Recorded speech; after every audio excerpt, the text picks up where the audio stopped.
నమస్కారం city news కి స్వాగతం. ముందుగా ముఖ్యాంశాలు.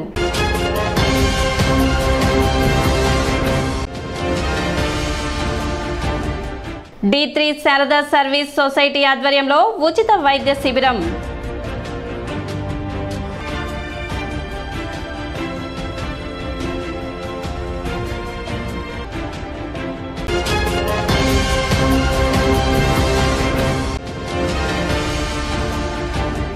ఓట్ల లెక్కింపు సజావుగా జరిగేందుకు ప్రతి ఒక్కరూ సహకరించాలి. 3 టౌన్ సిఐ రమేష్ బాబు విజ్ఞప్తి.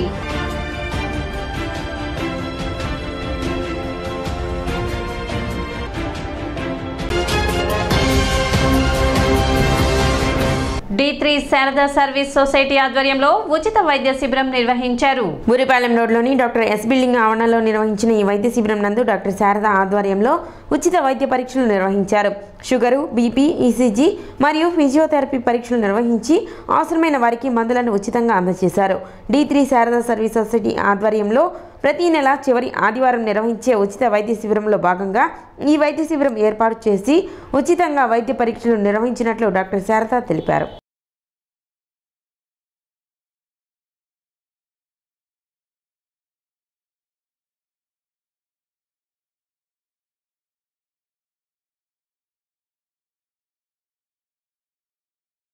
మనం దాదాపు ఒక 10-15 ఏళ్ళుగా కూడా ఎవ్రీ మంత్ షుగర్ క్యాంప్స్ చేస్తున్నాము. అట్లానే ఈ బురిపాలెం ప్రాంగణం ప్రత్యేకించి ఈ ఉచిత ఆరోగ్య సేవలకు అలాగే ప్రివెంటివ్ హెల్త్ కేర్ అనేది ఇవ్వటానికి ఈ ప్రాంగణంలో ఆరంభించుకుని ప్రతి నెల కూడా ఆఖరి ఆదివారం ఇవ్వటం జరుగుతుంది.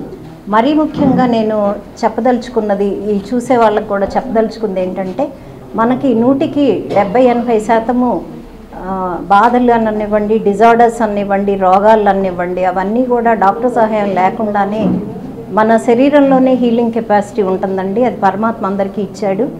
అలాగే దాన్ని ఎలా మనం తెచ్చుకోవాలి, మనలో నిద్రపోతున్న దాన్ని ఎలా తెచ్చుకోవాలి అని అంటే, ఇమ్యూనిటీని పెంచుకోవటం ఎలాగనంటే, కరోనా అప్పుడు మనందరం ఎలా చేసాము అట్లాంటివన్నీ గుర్తు రావాలి. ఎందుకంటే లేచిన దగ్గర నుంచి తినేది, తాగేది, పరిశుభ్రత, ఈ 3 కూడా అవలంబించాం. అలాగే ఎక్సర్సైజ్ చేసాం. ఇవన్నీ లైఫ్ స్టైల్ మోడిఫికేషన్స్ అంటారు. అవి చేసిన వారికి ప్రత్యేకించి షుగర్ వ్యాధుల్లో టైప్ 2 డయాబెటీస్ అనేది రివర్స్ చేస్తున్నామండి.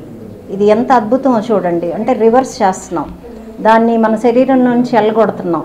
ఒక 5-6 మాత్రలు వేసుకునే వాళ్ళని 1 మాత్రలోకి తీసుకొచ్చాము. అట్లానే 1 మాత్ర వేసుకునే వాళ్ళకి 0 చేస్తున్నాం. అదేమి నా గొప్ప ఏం కాదండి. ఆ బేసిక్ ఇన్స్ట్రక్షన్స్ మేము ఇవ్వటము, వాళ్ళకి సరైన తర్ఫీదు ఇవ్వటము, ఫలానప్పుడు లేవండి, ఫలానప్పుడు నిద్రపోండి, 8 అవర్స్ స్లీప్ అనేది అందరికీ కావాలి. అలాగే మీరు తినేదానిలో ఈ మార్పు చేర్పులు చేసుకోండి అని చెప్పిన ఈ చిన్న ఒక కౌన్సిలింగ్, ఈ మాట ద్వారానే మరి ఇంతమంది రోగులకి మేము ట్రీట్ చేయగలుగుతున్నాము. నా మెయిన్ ఎయిమ్ ఏంటంటేనండి, దీని షుగర్ వస్తే వచ్చింది, బీపీ వస్తే వచ్చింది, దాని ద్వారా మీ నరాలు చెడిపోకూడదు, మీ బ్రెయిన్ స్ట్రోక్ రాకూడదు, మనం మంచాన్ని పడకూడదు. అలాగే కాళ్ళు, కీళ్ళు ఇవన్నీ కూడా రీప్లేస్మెంట్స్ చేయించుకోవటం, దానికి సంబంధించిన బిళ్ళలు మీరు వాడకూడదు. నా కళ్ళండి అది. దానికోసం మరి 30 ఏళ్ళుగా నేను శ్రమ పడుతూనే ఉన్నాను. ఈ సింగిల్ హ్యాండెడ్ చేయటం అనేది, తర్వాత ఈ పోరాటాన్ని కూడా మీరందరూ గమనిస్తున్నారు. జూన్ 12వ తేదీన పాఠశాలలు ప్రారంభమయ్యే నాటికి ప్రతి ఒక్క విద్యార్థికి బుక్స్ పంపిణీ చేయడం జరుగుతుందని పాఠశాల విద్యాశాఖ అధికారి లక్ష్మీనారాయణ తెలిపారు. తెనాలి మండలానికి ఇప్పటికే బుక్స్ రావడం జరిగిందని, మొత్తం 1,00,000 పుస్తకాలు అవసరం ఉందని, పాఠశాలలు ప్రారంభమయ్యే నాటికి ప్రతి ఒక్క విద్యార్థికి బుక్స్ పంపిణీ చేసే విధంగా చూస్తామని తెలిపారు. అదేవిధంగా ఈ బుక్స్ కు సంబంధించి లింక్ ను అందుబాటులో ఉంచినట్లు వెల్లడించారు. విద్యాకారులకు సంబంధించి టెక్స్ట్ బుక్స్ మండలానికి రావడం జరిగింది. దీనిలో మొత్తం మనకు 1,00,000 పుస్తకాలు అవసరమైతే మరి జూన్ 12 లోపే అన్ని పుస్తకాలు కూడా వస్తాయి. జూన్ 12 నాటికి పాఠశాలలో ఇవ్వడం అనేది జరుగుతుంది. ప్రతి పిల్లవాడి చేతిలో పుస్తకం అనేది ఉంటుంది. అయితే దానికి సంబంధించి ఇప్పటివరకు మనకి దాదాపుగా ఒక 40,000 పుస్తకాలు రావడం జరిగింది. అంటే 50% పుస్తకాలు దాదాపు రావడం జరిగింది. మిగిలినవి కూడా రావడం వస్తాయి. తర్వాత నోట్బుక్స్ కూడా రావడం జరిగింది. 6th నుంచి 10th దాకా నోట్బుక్స్ ఇస్తారు. తర్వాత 1 to 5th వరకు బుక్స్ వస్తాయి. కాబట్టి ఈ సంవత్సరం 10వ తరగతి పుస్తకాలు మారినాయి. దానికి సంబంధించినటువంటి టైటిల్స్ అన్నీ కూడా రావడం జరిగింది. ఈ బుక్స్ సంబంధించినటువంటి మరి లింక్ను కూడా వాట్సాప్లో పెట్టడం జరిగింది. ప్రధానోపాధ్యాయులకి, పాఠశాల ప్రధానోపాధ్యాయులకి, ప్రైవేట్ పాఠశాల ప్రధానోపాధ్యాయులకి, మేనేజ్మెంట్స్ అందరూ కూడా పెట్టడం జరిగింది. దాన్ని కూడా డౌన్లోడ్ చేసుకుని ఆ పుస్తకాలు మనం కంటెంట్ ఏముందో ఏందనేది కూడా చదువుకోవడానికి అవకాశం ఉంటుంది. ఓట్ల కౌంటింగ్ నేపథ్యంలో ఎలాంటి అవాంఛనీయ సంఘటనలు జరగకుండా ఉండేందుకు 3 టౌన్ పోలీసులు కార్డన్ సెర్చ్ నిర్వహించారు. 3 టౌన్ సీఏ రమేష్ బాబు ఆధ్వర్యంలో చంద్రబాబు నాయుడు కాలనీలో పోలీసులు ఈ కార్డన్ సెర్చ్ లో భాగంగా తనిఖీలు నిర్వహించారు. ఇందులో భాగంగా ఆధారాలు లేని ద్విచక్ర వాహనాలను స్వాధీనపరుచుకున్నారు. ఈ సందర్భంగా సీఏ రమేష్ బాబు మాట్లాడుతూ ఎన్నికల కౌంటింగ్ లో భాగంగా ఉన్నతాధికారుల ఆదేశాల మేరకు శాంతి భద్రతలకు విఘాతం కలగకుండా ముందస్తు తనిఖీలు నిర్వహించడం జరుగుతుందని చెప్పారు. తనిఖీల్లో భాగంగా డాక్యుమెంట్స్ లేని ద్విచక్ర వాహనాలను స్వాధీనం చేసుకోవడం జరిగిందని చెప్పారు. గంజాయి, మద్యం వంటి వాటిపై ప్రతి ఇంటిని తనిఖీ చేసినట్లు తెలిపారు. అదేవిధంగా ఎటువంటి గుర్తింపు లేకుండా బయట వ్యక్తులు ఉన్నట్లయితే అలాంటి వారిపై కూడా చర్యలు తీసుకుంటామని రమేష్ బాబు హెచ్చరించారు.